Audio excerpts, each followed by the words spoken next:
সৃষ্টিকর্তা ছাড়া কেউ আপন নয়, আর আমরা সৃষ্টিকর্তাকে ছেড়ে সবার পেছনে পড়ে থাকি। শান্তি মনের ভেতর থেকে আসে, তাই অন্য কোথাও শান্তির অনুসন্ধান করো না। যারা একাকিত্বের মানে বোঝে তারা সবসময় অন্যের একাকিত্বে তাদের পাশে থাকে।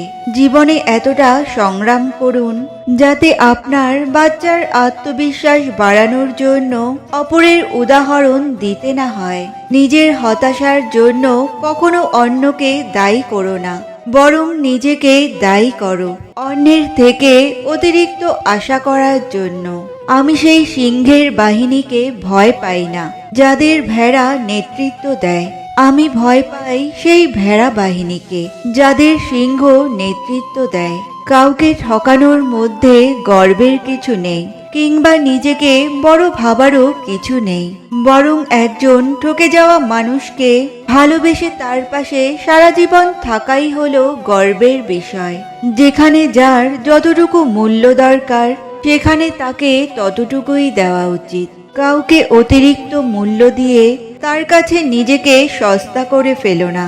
নিজের মূল্যটা ধরে রাখার জন্য হলেও কখনো কখনো কঠোর হওয়া দরকার, কারণ সবাই অতিরিক্ত মূল্য পাওয়ার মর্যাদা বোঝে না। মাঝে মাঝে সৃষ্টিকর্তাকেও একটু সময় দিন, দেখবেন আপনার ভালো সময় অবশ্যই আসবে। অতীত এমন একটা জিনিস যাকে গায়ের জোরে অস্বীকার করা যায়, কিন্তু মন থেকে মুছে ফেলা যায় না। পাখির ডানা ভেঙে গেলে যেমন তার বেঁচে থাকা অনেকটা কষ্টের হয়ে যায়, তেমনি মানুষের মন ভেঙে গেলে তার বেঁচে থাকার ইচ্ছাটাও হারিয়ে যায়। তর্কে নয়, আমি দূরত্ব বাড়িয়ে গুরুত্ব বোঝানোয় বেশি বিশ্বাসী। মিথ্যাকে ছড়িয়ে দেওয়া যায় কিন্তু প্রতিষ্ঠিত করা যায় না। সত্যকে লুকিয়ে রাখা যায় কিন্তু বিলুপ্ত করা যায় না। মানুষ আগে ইমোশনাল ছিল, শুধু সম্পর্কটা বুঝতো, তারপর প্র্যাকটিক্যাল হলো, সম্পর্কের মধ্যে সুবিধা খুঁজলো। আর এখন মানুষ প্রফেশনাল হয়েছে, সুবিধা দেখেই সম্পর্ক করে। যারা ময়লা পরিষ্কার করে তাদের ময়লাওয়ালা নয়, পরিষ্কারওয়ালা বলা উচিত। ময়লা তো আমরা করি, তাই আমরাই ময়লাওয়ালা।